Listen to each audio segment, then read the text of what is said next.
Bueno, pues entonces vamos a seguir meditando después de este silencio, ¿verdad? Y vamos a meditar un poquito sobre los munus. El munus, eso es como dicen en latín, ¿no? Los oficios justamente y el papel que tiene el presbítero en el mundo y en la iglesia. Y el primero de ellos es el ministerio de la palabra. El ministerio de la palabra es lo primero y la primera obligación que tiene el presbítero. Y lo olvidamos con frecuencia, ¿verdad? El primer munus, entonces, porque la palabra latina suena mejor, de los presbíteros, según el Concilio Vaticano II, es el anuncio de la palabra de Dios. Por la palabra de Dios vivo se reúne, constituye e incrementa el pueblo de Dios. Y estamos al servicio del pueblo de Dios.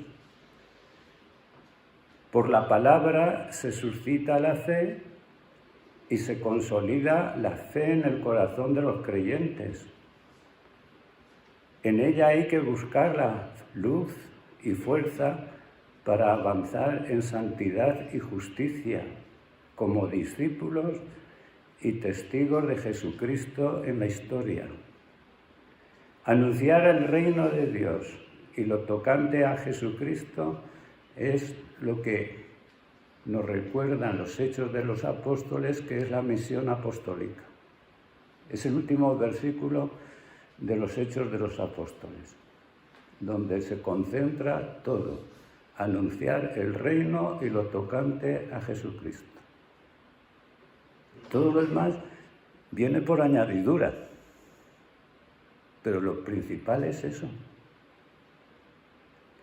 Y por eso me voy a permitir una libertad, que es releeros el Presbyterorum Ordinis, el número 4, que nos lo recuerda así.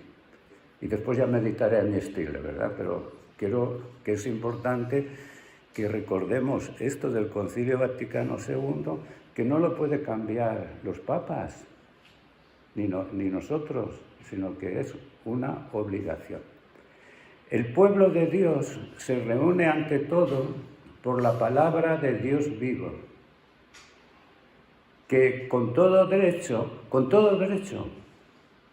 hay que esperar de la boca de los sacerdotes.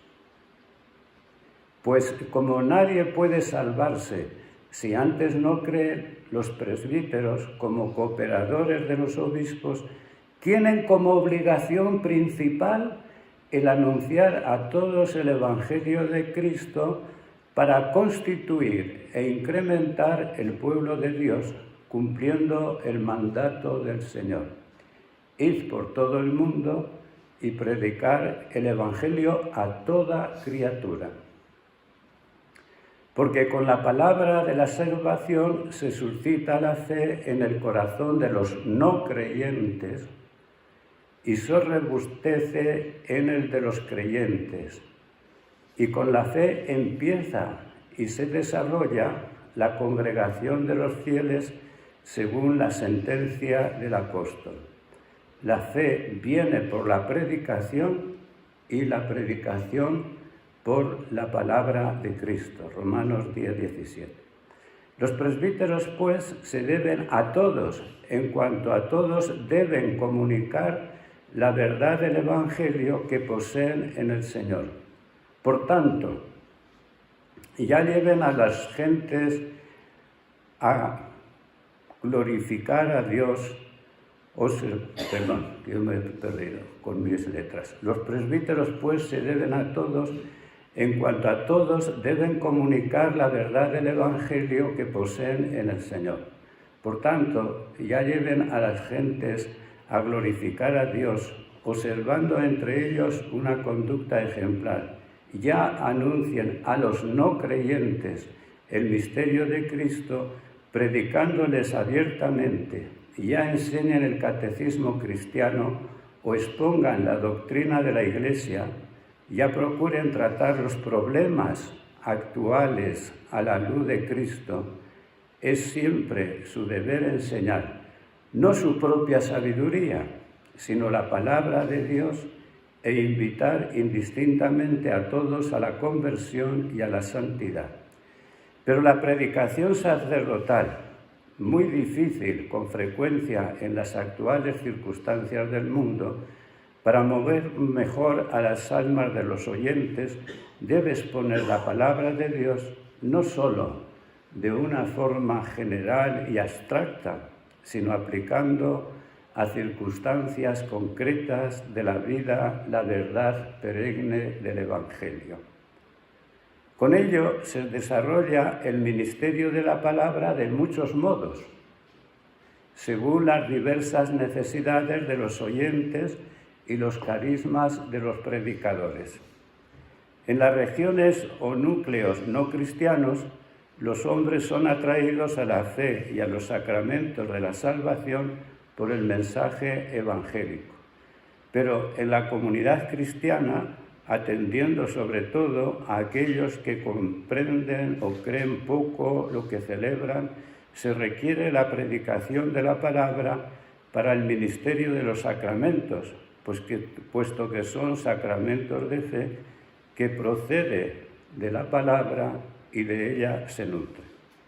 Esto se aplica especialmente a la liturgia de la palabra en la celebración de la misa, en que el anuncio de la muerte y de la resurrección del Señor y la respuesta del pueblo que escucha se unen inseparablemente con la oración misma con la que Cristo confirmó en su sangre la nueva alianza, oblación a la que se unen los fieles o con el deseo o con la recepción del sacramento. Hasta aquí el concilio, que ya creo que nos podríamos marchar a meditar, ¿verdad?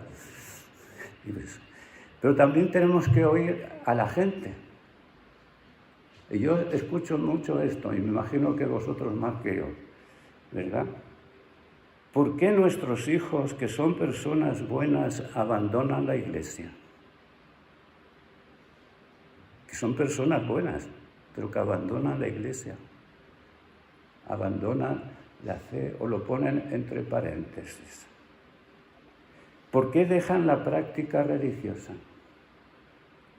¿Qué hemos hecho mal las familias para que vivan de espaldas a la fe? Y son buena gente, son buenas personas, tienen valores, creen en los valores, pero ¿qué hemos hecho? Es lo que yo escucho en las confesiones con mucha frecuencia, ¿verdad? Y nos lo tendremos que preguntar e interrogar. Evidentemente que yo no tengo la respuesta y aunque la tuviera no la daría, la tenemos que buscar cada uno, ¿verdad?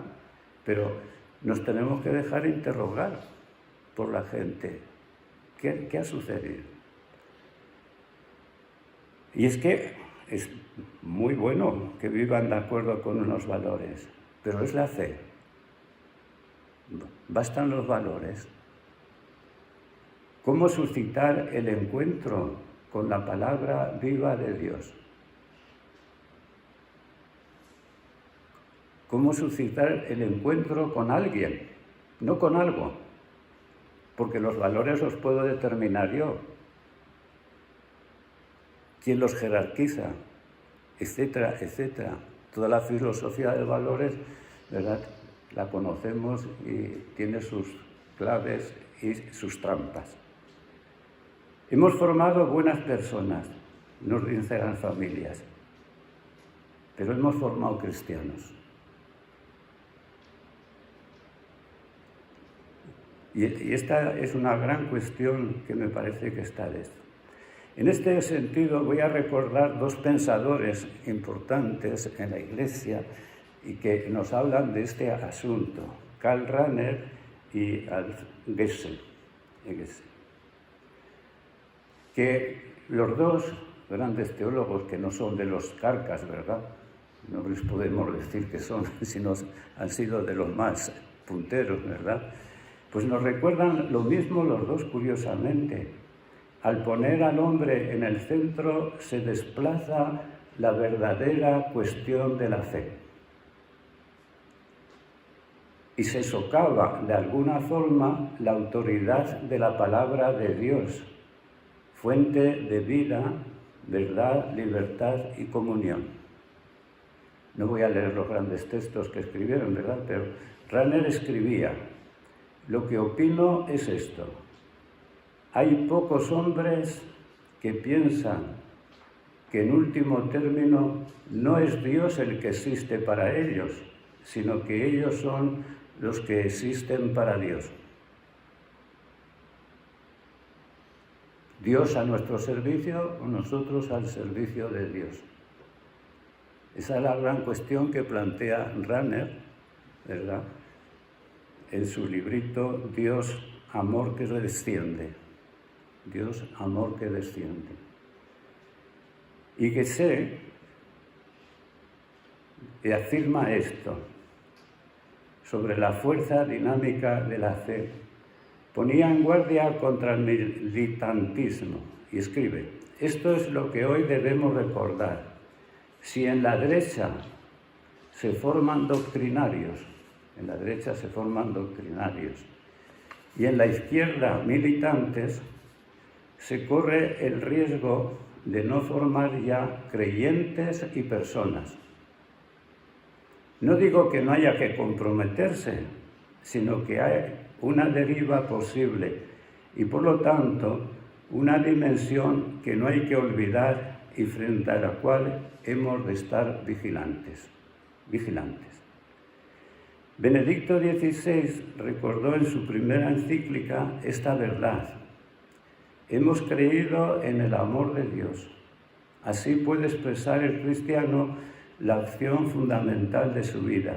No se comienza a ser cristiano por una decisión ética o una gran idea, sino por el encuentro con un acontecimiento, con una persona que da un nuevo horizonte a la vida y con ello una orientación decisiva.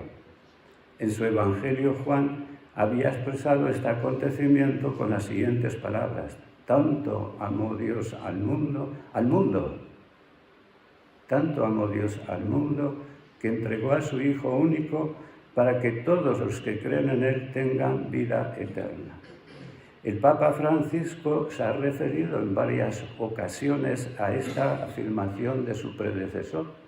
Dice que le gusta mucho.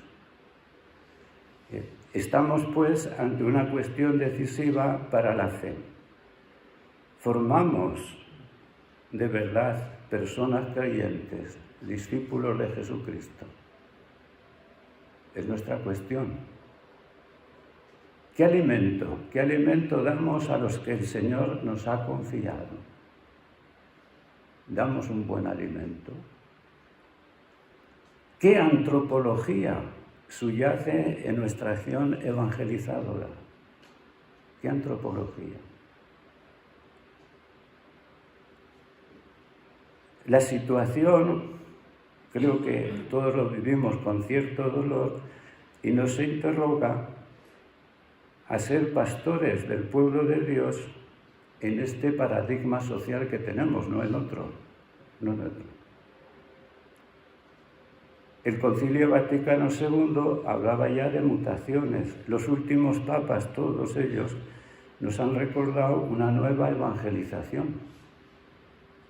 La podemos reducir a rezar un rosario o un rato de adoración. O tendremos que comunicar la palabra de Dios. Los profetas de la Alianza alzaron ya su voz ante la deriva vivida por el pueblo, abandonando la palabra de Dios y yendo tras otros ídolos. Es en la historia, ¿verdad?, que esto. Denunciaban la forma de vivir y actuar de los sacerdotes, de los falsos profetas, de los jefes. Y hoy quizá nos tenemos que denunciar a nosotros mismos también. Malaquías, el último de los profetas, acusaba con vehemencia a los sacerdotes de no haber formado al pueblo en la dinámica profunda de la alianza. Esto es lo que os mando, sacerdotes. Si no escucháis y no ponéis todo vuestro corazón en glorificar mi nombre, dice el Señor del universo, os enviaré la maldición y maldeciré vuestra bendición. Maldeciré vuestra bendición, son palabras tremendas, ¿verdad? Pues está eso. Sí, la maldeciré, pues no ponéis todo vuestro corazón en ello. Mirad, os increparé en vuestra descendencia, etc. Releer Malaquías 2, 1, 9 nos puede ayudar también a pensar. Oseas, un auténtico profeta de la alianza, habla así contra los sacerdotes. Pero que nadie acuse, nadie critique. Contra ti va mi pleito, sacerdote, contra ti. Tropiezas de día y también tropieza el profeta contigo de noche. Reduzco a tu madre al silencio. Perece mi pueblo por falta de conocimiento. Ya que tú rechazaste el conocimiento, yo te rechazo de mi sacerdocio. Es una palabra dura. Yo te rechazo de mi sacerdocio, ¿verdad? Ya que olvidaste la enseñanza de tu Dios, también yo me olvido de tus hijos, etc. Oseas 4:14, etc. Y un poco más adelante insiste el profeta: escuchad, sacerdotes, atención, casa de Israel, corte del rey, prestad oído. Contra vosotros es el proceso, porque fuisteis una trampa en Mizpá y un lazo tendido en el Tabor, etc. Releer Oseas 5:1-7 es importante. Bueno, las citas se podrían multiplicar, pero no es eso lo que yo pretendo. Lo que quiero decir es que el pastoreo del pueblo de Dios comporta alimentar con la palabra de Dios la fe de nuestro pueblo. Alimentar la fe de nuestro pueblo. No basta, no digo que no sea necesaria, no basta una formación moral y en valores. Es necesario conducir a la fe. Y para nosotros los pradosianos, todos recordamos esas palabras del padre Chevrier. Iré en medio de ellos, iré. Verán, viviré su vida en medio de los pobres, ir en medio. Viviré su vida. Verán lo que es un sacerdote y les daré la fe. No les resolverá los problemas, pero les dará la fe. Evidentemente que el padre Chevrier sabía que la fe es obra del Padre, pero él quiere ser instrumento, ¿verdad?, para conducir a la fe. Conducir a la fe. Así pues, la fe, como ya nos ha recordado el concilio citando a San Pablo, la fe nace del mensaje que se escucha y la escucha viene a través de la palabra de Cristo. Formar, nos decía Pablo VI, una iglesia evangelizada. Nuestra iglesia está evangelizada. Nos lo tenemos que preguntar. Formar una iglesia evangelizada y evangelizadora es el reto de la iglesia. Evangelizada y evangelizadora. Una comunidad cristiana. Podríamos releer Evangelio Nunciandi, los números 14 y 15, ¿verdad?, cuando tengamos en nuestras casas tiempo. Una iglesia evangelizada y evangelizada. Esta es la primera obligación nuestra. ¿Cómo la vivimos? Bueno, pues yo os propongo 3 puntos para meditación de cómo podemos ir avanzando y caminando. No es una respuesta, evidentemente. La tenemos que buscar juntos y entre todos. sinodalmente, la tenemos que buscar con nuestro pueblo, con nuestra gente, con nuestras parroquias, nuestros consejos pastorales, etcétera, etcétera. Primero, la palabra de Dios es creadora de vida y libertad. Creadora de vida y libertad. Tanto en el Antiguo Testamento como en el Nuevo, descubrimos con admiración, verdad y alegría esta convicción. Para ellos la palabra de Dios es fuente de vida, de verdad, de libertad. Nuestra predicación conduce ahí, a la libertad verdadera de los hijos de Dios. Conviene, pues, interrogarse si vivimos con sencillez y alegría nuestra condición de servidores de la palabra, no de utilizar la palabra para hacer pasar mis ideas, ¿verdad?, que es la tentación, sino ser servidores de la palabra. Cierto, en ocasiones el ministerio de la palabra puede resultar doloroso. Baste escuchar el profeta Jeremías, que nos lo recuerda. Me sedujiste, Señor, y me dejé seducir. Has sido más fuerte que yo y me has podido. He sido a diario el hazme reír. Todo el mundo se burlaba de mí. Cuando hablo tengo que gritar, proclamar violencia y destrucción. La palabra del Señor me ha servido de oprobio y desprecio diario. Pensé en olvidarme del asunto y dije, no lo recordaré, no volveré a hablar en su nombre. Pero había en mis entrañas como fuego, algo ardiente encerrado en mis huesos. Yo intentaba sofocarlo y no podía.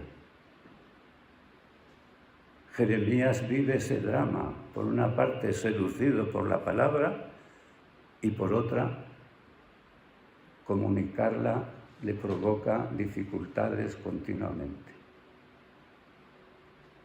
La palabra liberadora de Dios puede ser, y esto lo olvidamos, puede ser acogida o rechazada. Es que no me escuchan. Bueno, puede ser que no te escuchen, pero la pregunta no es por qué no te escuchan, sino la pregunta es, ¿pero anuncias la palabra de Dios realmente? Porque puede ser acogida o rechazada. Ella se propone, pero no se impone. No se impone. Jesús, al proclamar la verdad, fue abandonado por la gente que había creído en él.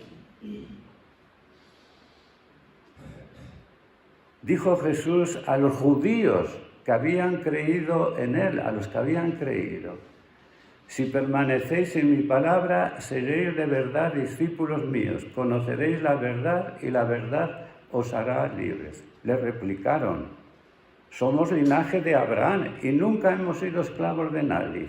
¿Cómo dices tú seréis libres?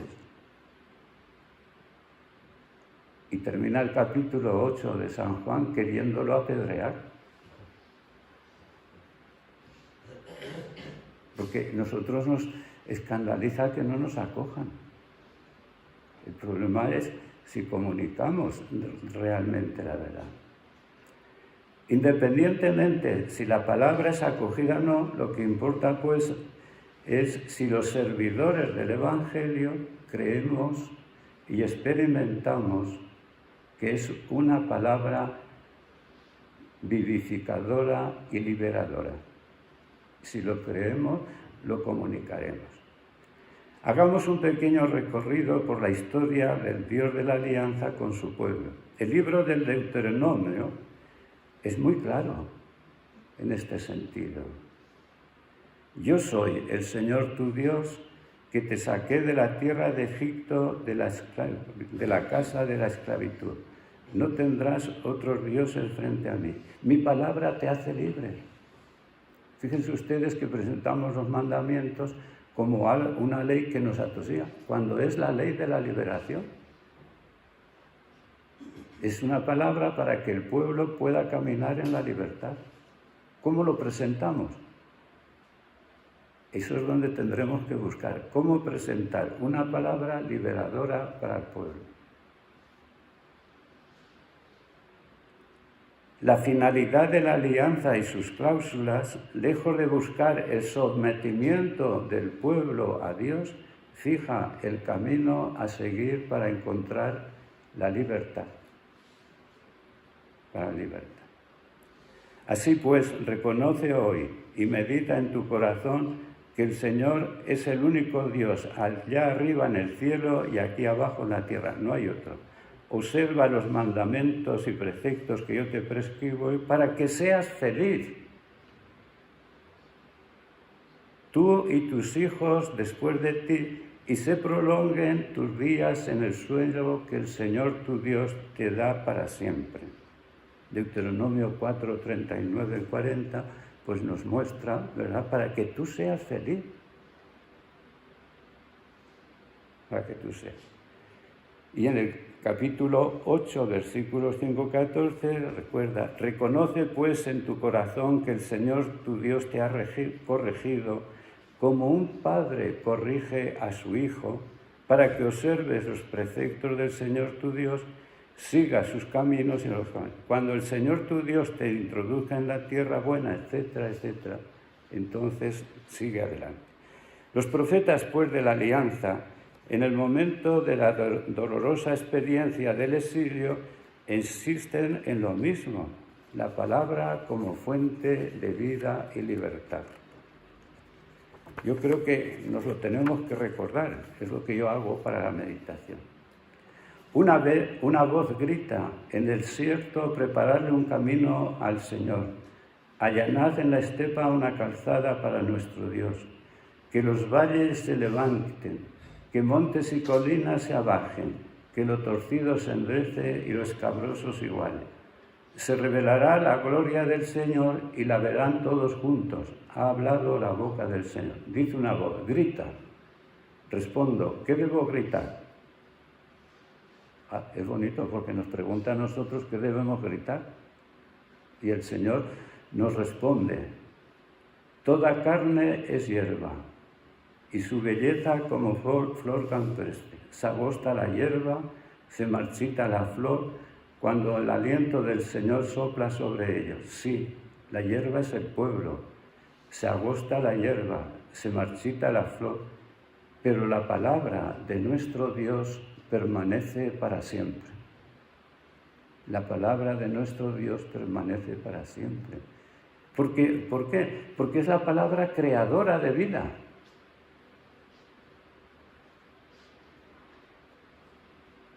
Creadora de libertad, creadora de comunión. Creemos los predicadores, creemos en la palabra de Dios.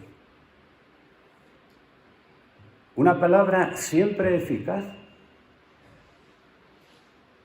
El profeta Isaías nos lo recuerda. Como bajan la lluvia y la nieve desde el cielo y no vuelven allí sino después de empapar la tierra, de fecundarla y hacerla germinar, para que dé semilla al sembrador y pan al que come, así será la palabra que sale de mi boca. No volverá a mí vacía, sino que cumplirá mi deseo y llevará a cabo mi encargo. Saldréis con alegría, os llevarán seguros. Montes y colinas romperán a cantar ante vosotros, aplaudirán los árboles del campo. La palabra de Dios siempre produce fruto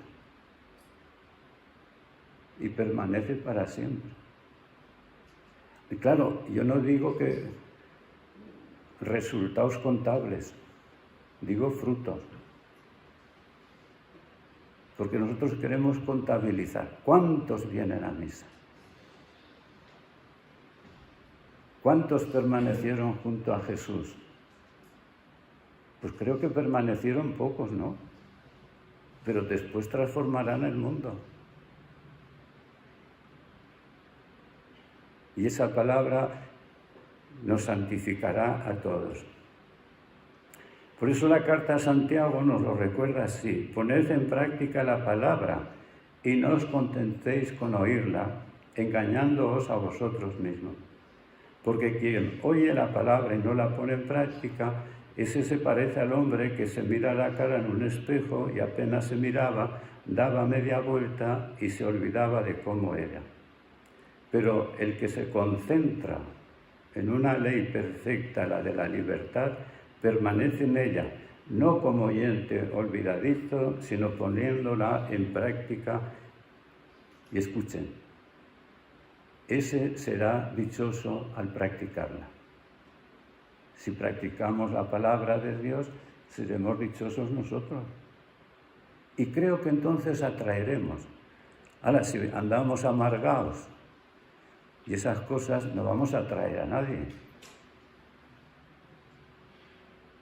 Porque justamente la alegría es la que seduce y atrae. Por eso, antes de ser testigos, somos discípulos.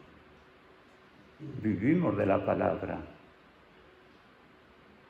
Vivimos para la palabra. Hablad, nos recuerda la carta a Santiago.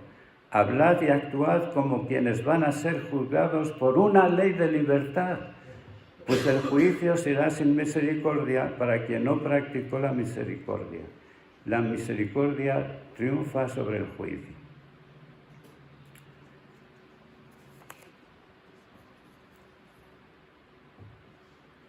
Primer punto, y entonces nuestra pregunta. ¿Creemos en la palabra? ¿Somos discípulos de la palabra? ¿Nos dejamos hacer y transformar por la palabra? Bueno, esas son las cuestiones, ¿verdad?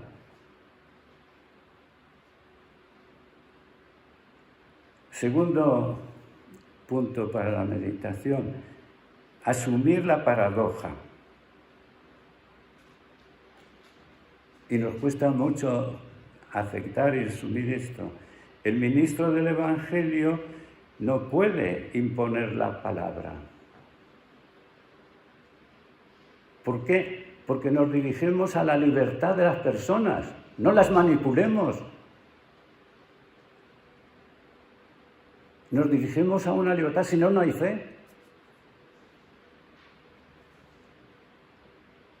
Porque la respuesta de la fe es una respuesta desde la libertad. Y la vocación del ser humano es la libertad. Dios nos creó para ser libres. Y tendremos que trabajar. Es lo que nos recuerda el capítulo 5 de la Carta a los Gálatas. Para la libertad nos libertó Cristo. Vuestra vocación es la libertad.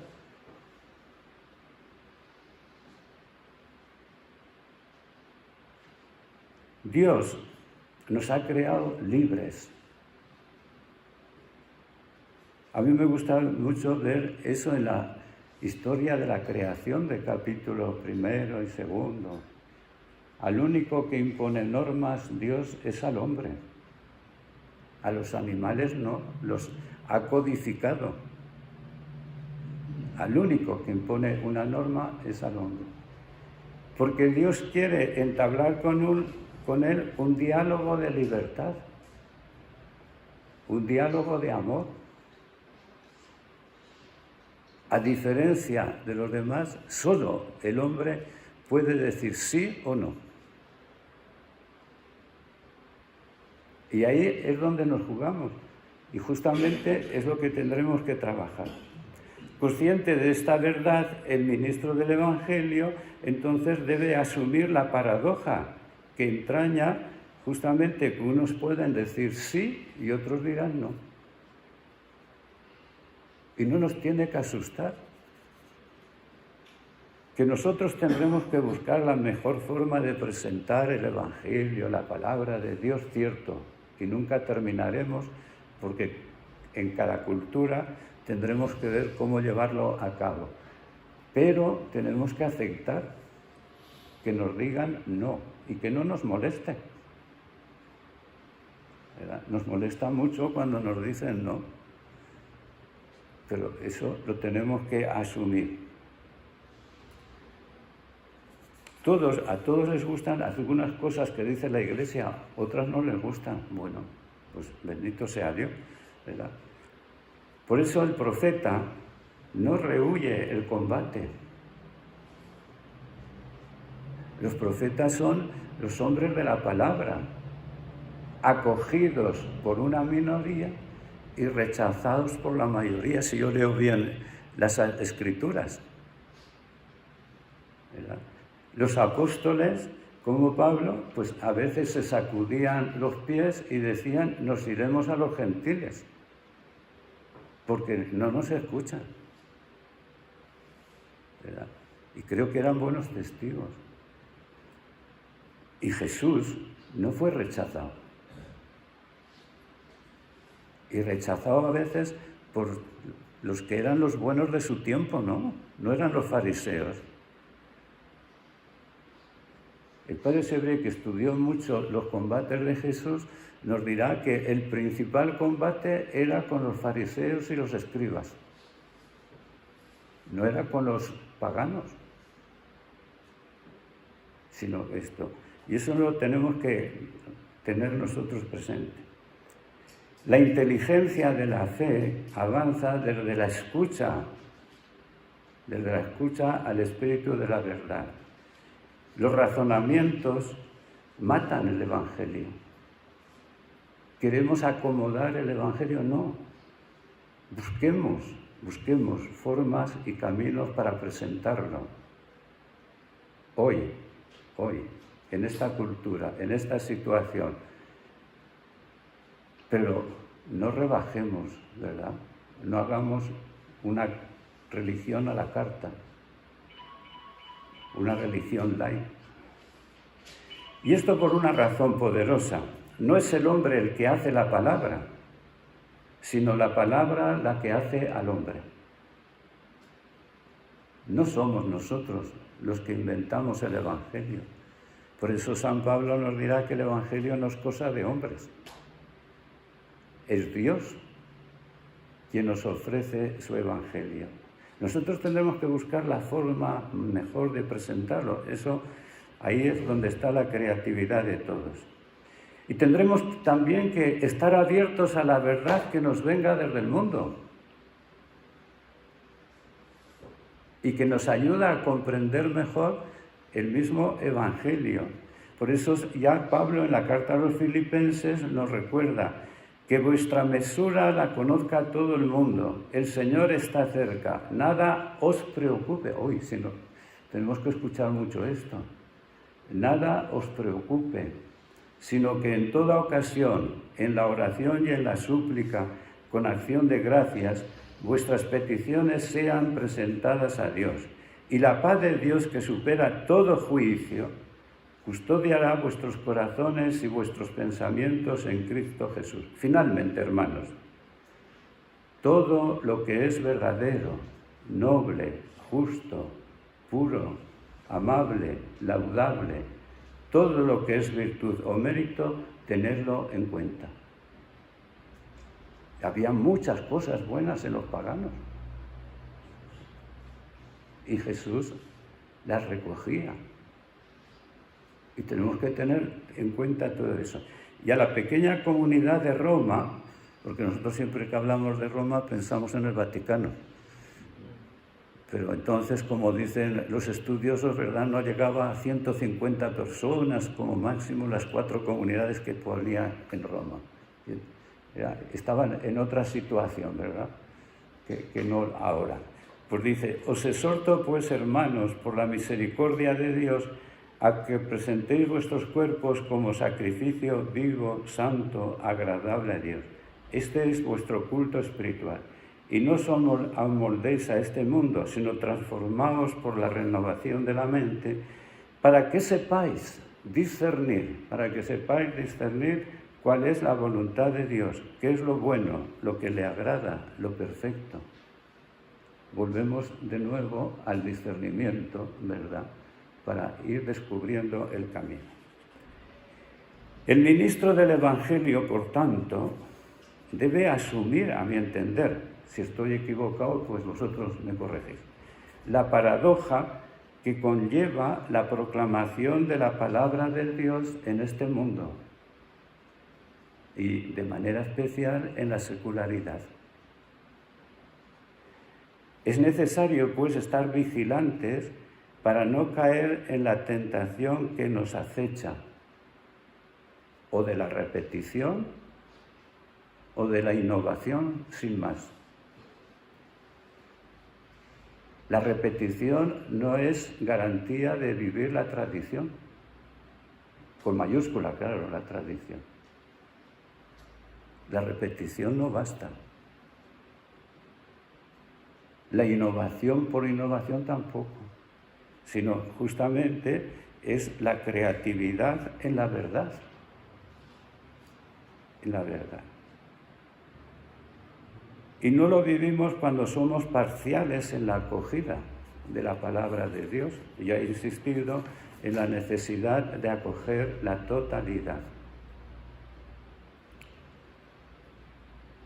Y ahora, mirad, leo en los Hechos de los Apóstoles. Sé que ninguno de vosotros, entre quienes he pasado predicando el reino, volverá a ver mi rostro. Por eso testifico, ya lo leí ayer, en el día de hoy, que estoy limpio de la sangre de todos, pues no tuve miedo de anunciaros enteramente el plan de Dios. ¿Y cuál es el plan de Dios? Recapitular todo en Cristo Jesús. ¿No nos dice eso la carta a los Efesios, que leemos todos los lunes en vísperas? Recapitular todo en Cristo que hay en el cielo y en la tierra. ¿Y para qué recapitular todo en Cristo? Para que alcance su plenitud. No se trata para domesticar a los demás, sino para que alcance su plenitud en Cristo Jesús. Si tuviéramos tiempo, pues nos podríamos ir a Gaudium et Spes, al número 38, en la Eucaristía, queda todo transformado. El pan y el vino, la comunidad, queda todo transformando, alcanzando su plenitud. El cuerpo y la sangre de Cristo, ¿no? La autonomía de las realidades temporales, todo eso lo tenemos que vivir, pero sabiendo que nuestra misión es que todo eso alcance su plenitud en Cristo Jesús. Y para esto, ¿qué se nos pide? Pues se nos pide que seamos discípulos. Y lo diré con las palabras del profeta Isaías. El Señor Dios, porque se refiere al siervo, y todos en el siervo. El Señor Dios me ha dado una lengua de discípulo, no de maestro, sino de discípulo, hermanos, porque lo subrayo, porque muchas veces somos maestros de una doctrina, ¿no? El Señor Dios me ha dado una lengua de discípulo para saber decir al abatido una palabra de aliento. Cada mañana me espabila el oído para que escuche como los discípulos. El Señor Dios me abrió el oído. Yo no me resistí ni me eché atrás. ¿Cuántas veces nos resistimos a ser discípulos, verdad? Ofrecí la espalda a los que me golpeaban, las mejillas a los que mesaban mi barba. No escondí el rostro ante ultrajes y salivazos. Fíjense ustedes las tres dimensiones: discípulo, oyente, testigo. Está. Ofrecí la espalda a los que me... etc. El Señor Dios me ayuda. No ayudo yo a Dios. El Señor Dios me ayuda. Por eso no sentía los ultrajes. Por eso endurecí el rostro como pedernal, sabiendo que no quedaría defraudado, la esperanza que estamos trabajando, ¿verdad? Mi defensor está cerca. ¿Quién pleiteará contra mí? Comparezcamos juntos. ¿Quién me acusará? Que se acerque. Mirad. el Señor Dios me ayuda. ¿Quién me condenará? Podríamos ir a releer la carta a los Romanos, el capítulo 8, ¿verdad? ¿Quién me condenará? Si el Señor está conmigo, ¿quién contra mí? Porque Pablo sigue meditando. Mirad, todos se consumen como un vestido, lo ve la polilla, pero la palabra de Dios permanece para siempre. Permanece para siempre. El siervo, por tanto, se caracteriza ante todo por ser discípulo. Discípulo de una palabra que me viene a través de la escucha de la Iglesia, además de la escucha de los pobres, de la escucha de las demás gentes. Somos discípulos. Y discípulos del Señor a través de mediaciones.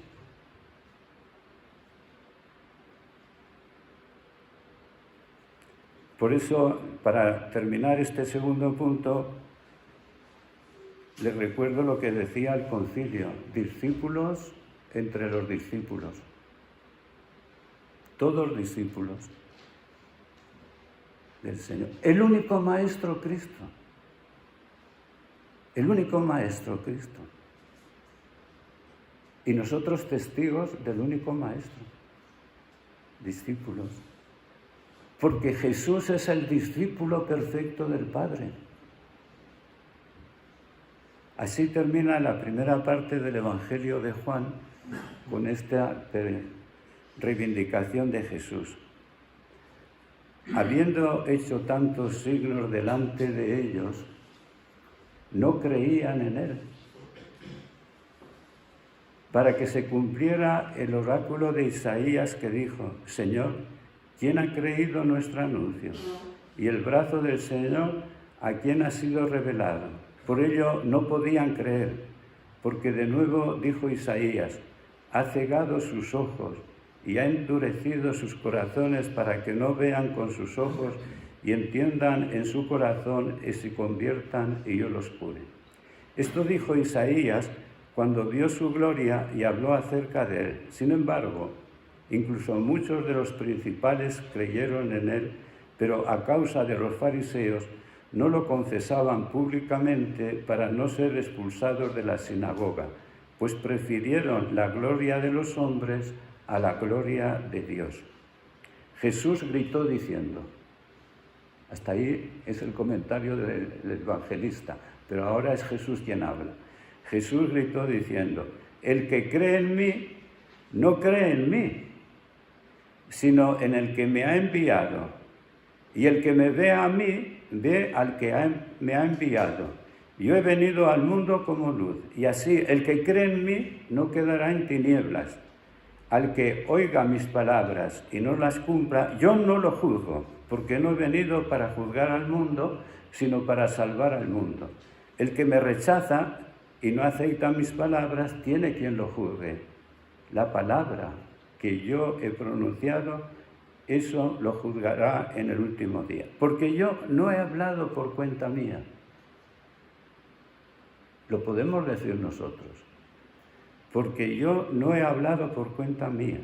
El Padre que me envió es quien me ha ordenado lo que he de decir y cómo.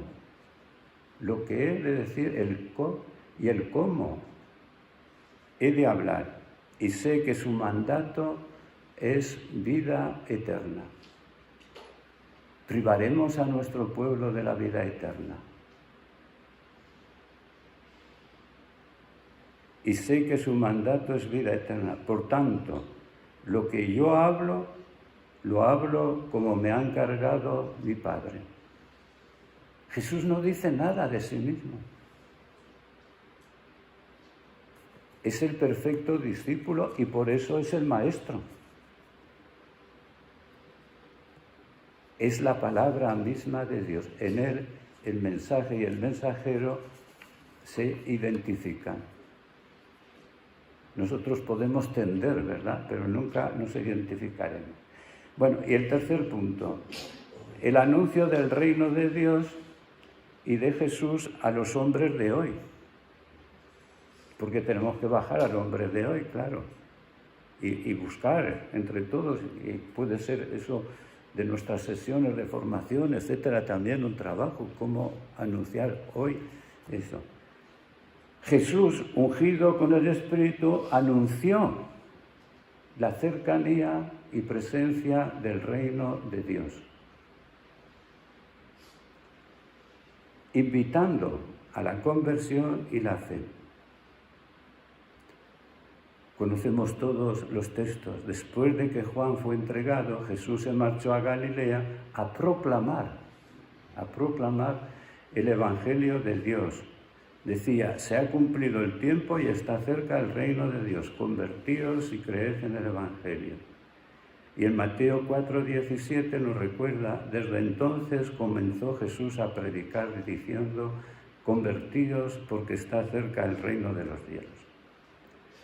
En Jesús, pues, y por él se cumplía lo anunciado por los profetas. Los pobres eran evangelizados. Para ello había sido enviado por el Padre en una carne semejante a la del pecado.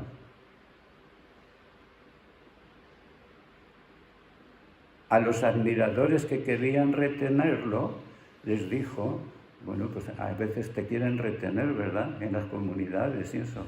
Les dijo, es necesario que proclame el reino de Dios también a otras ciudades, pues para esto he sido enviado. Para anunciar el reino he sido enviado. Y Lucas comenta, y predicaba en las sinagogas de Judea. La predicación de Jesús, por tanto, brotaba de la conciencia de ser enviado, y por eso la misión es obediencia. Obediencia al que nos envía. Jurídicamente y canónicamente me envía el obispo, ¿verdad? Pero quien me envía en última instancia es Dios, es el Señor, a través de la mediación eclesial, ¿vale? Pero me envía justamente para proclamar la buena noticia. Y la buena noticia del reino. Envió a los 12 para anunciar la llegada del reino. Id y proclamad que ha llegado el reino de los cielos, dice Mateo 10:1. Que ha llegado, no que lo haces llegar tú. Que ha llegado. El reino es don. Y luego, a los 72, los envió a proclamar el reino de Dios y a curar los enfermos. Los envió para predicar, haciéndoles partícipes de su poder, y los envió a predicar en pobreza.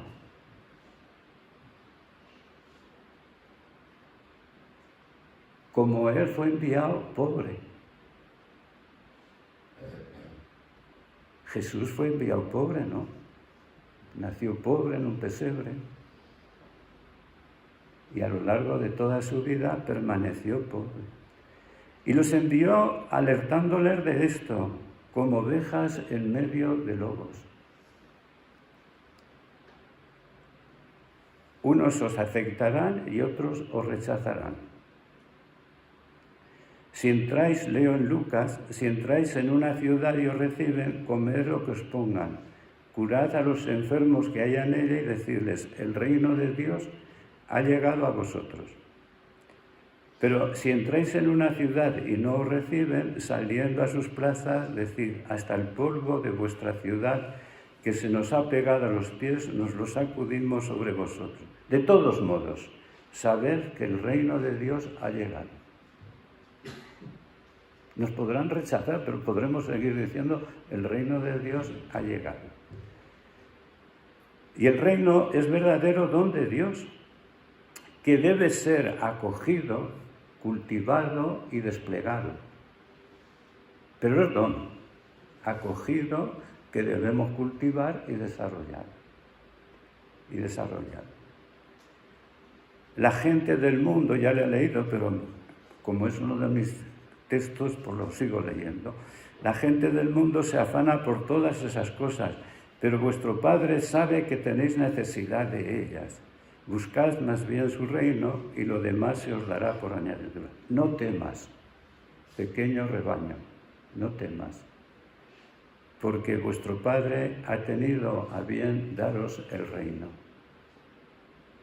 Podemos esperar un don mayor. Si ya nos ha dado el reino, acojámoslo, cultivémoslo, desarrollemos.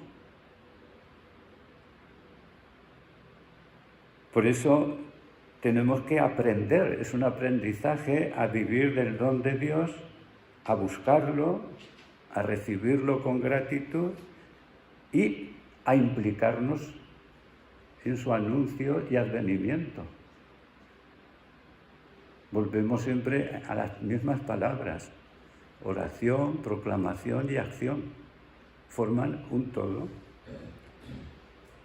Los Hechos de los Apóstoles narran cómo los apóstoles, enviados por el resucitado con la fuerza del Espíritu, van a proclamar el reino de Dios y lo tocante a Jesús. Ha llegado el reino de Dios, ese reino de justicia, paz y alegría que nos dirá paz. Y así empiezan los Hechos de los Apóstoles y así concluyen.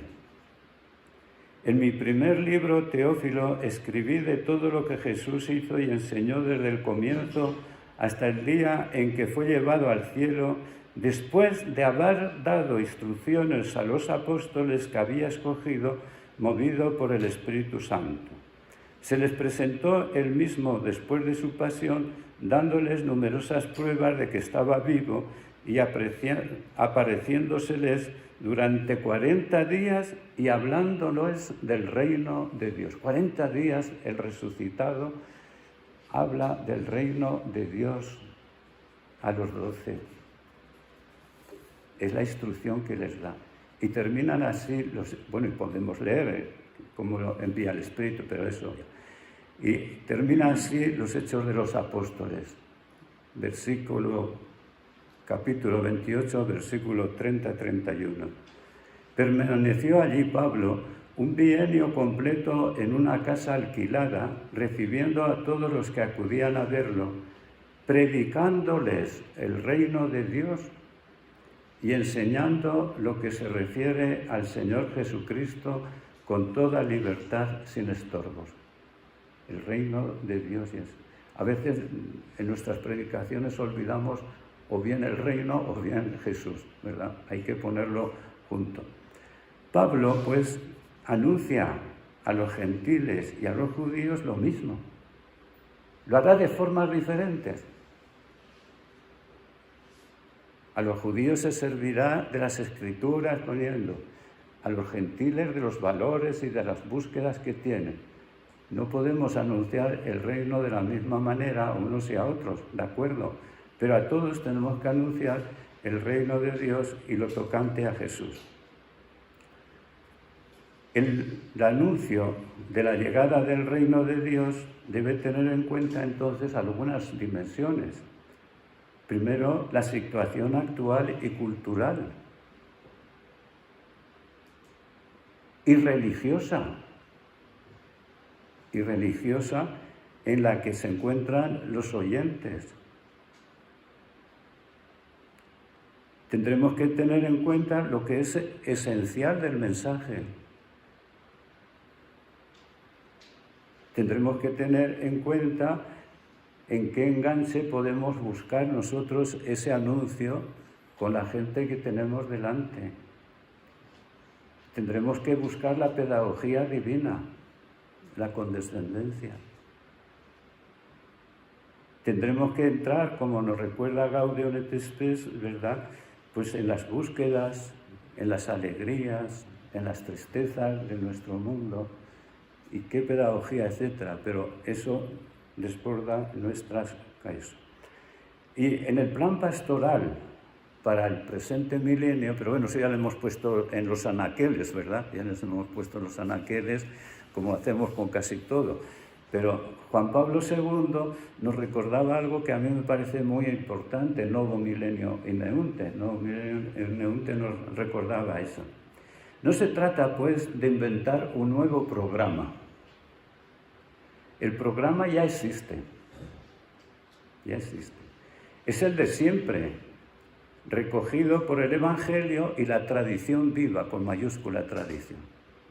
Recogido en el Evangelio y la tradición.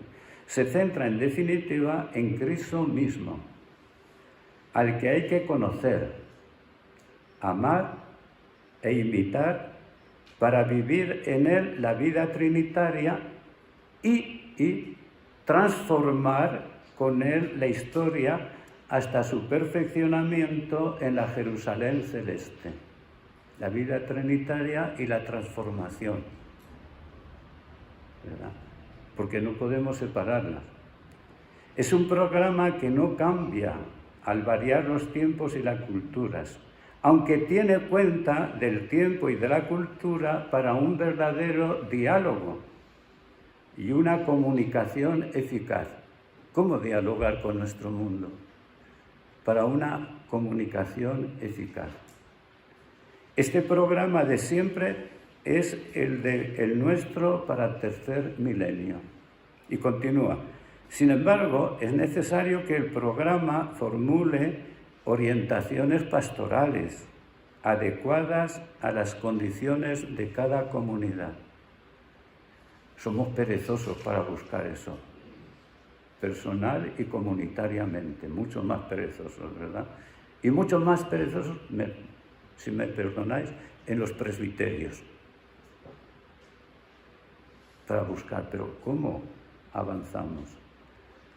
Bueno, podríamos seguir leyendo, pero continúa el Papa más abajo. Dentro de las coordenadas universales e irrenunciables, es necesario que el único programa del Evangelio siga introduciéndose en la historia de cada comunidad eclesial, como siempre se ha hecho. En las iglesias locales es donde se pueden establecer aquellas indicaciones programáticas concretas, objetivos y métodos de trabajo, de formación y valorización de los agentes y la búsqueda de los medios necesarios, que permiten que el anuncio de Cristo llegue a las personas, modele las comunidades e incida profundamente mediante el testimonio de los valores evangélicos en la sociedad y en la cultura, en las iglesias locales, ¿verdad? Que son muy diferentes unas de otras. Cuando yo pienso en mi diócesis de origen, Huesca, con 45 sacerdotes, y en la que estoy ahora, Madrid, con 1.800 sacerdotes, pues entiendo que el ministerio episcopal no puede vivirse de la misma manera. Pero habrá que buscar caminos, ¿verdad?, para avanzar. Y continúa el Papa. Por tanto, exhorto ardientemente a los pastores de las iglesias particulares a que, ayudados por la participación de los diversos sectores del pueblo de Dios, creo que esto es la sinodalidad, ¿verdad? Ya lo decía Juan Pablo II, señalen las etapas del camino futuro, sintonizando las opciones de cada comunidad diocesana con las de las iglesias colindantes y con las de la Iglesia Universal. Dicha sintonía será ciertamente más fácil por el trabajo colegial, que ya se ha hecho habitual. Bueno, eso es una afirmación buena, pero que creo que falta mucho, ¿verdad? Desarrollado por los obispos en las conferencias episcopales y en los sínodos. ¿No ha sido este quizás el objetivo de las asambleas de los sínodos que han precedido la preparación del jubileo, etc.? Concluyo entonces, en nuestros países de antigua cristiandad, como se nos ha recordado por los últimos papas, nos encontramos con personas sumergidas en una crisis profunda, religiosa, de valores, etc. Como ha sucedido en otros momentos de nuestro cambio en la historia. No nos tenemos que asustar. No nos tenemos que asustar. Yo creo que olvidamos la historia y la historia, ¿verdad?, nos ayuda a comprender. ¿Y quién ha hecho posible un cambio en la historia? Los santos.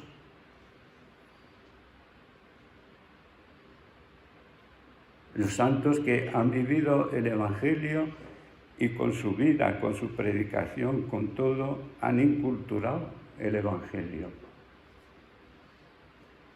Por eso hoy estamos llamados a interrogarnos con sencillez y transparencia, juntos, no lo vamos a hacer aquí, ¿verdad?, pero en nuestros presbiterios, teniendo en cuenta el contexto social, cultural y religioso,